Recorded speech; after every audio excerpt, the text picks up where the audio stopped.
Everyone, welcome back to my YouTube channel, and today I'll show you a quick and easy Excel trick using Ctrl E to combine multiple cells effortlessly. This shortcut uses flash fill, a powerful feature in Excel that can save you a ton of time. It's like having Excel predict what you're trying to do. Using Ctrl E is a great way to clean data, combine cells, or extract information without using complex formulas.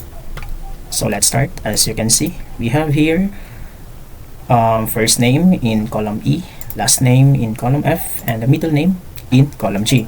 So we need to combine these multiple cells to get his or her full name. Okay, so to start, let's type first the first name, John, then the middle name, Michael, and the last name, Smith.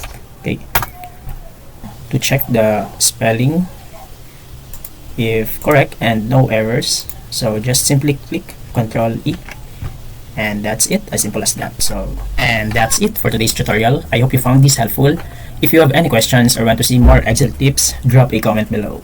Thank you for watching. Once again, I'm Vin. For more Excel tutorials, please subscribe to my YouTube channel, and don't forget to hit that notification bell so you never miss a video. See you next time.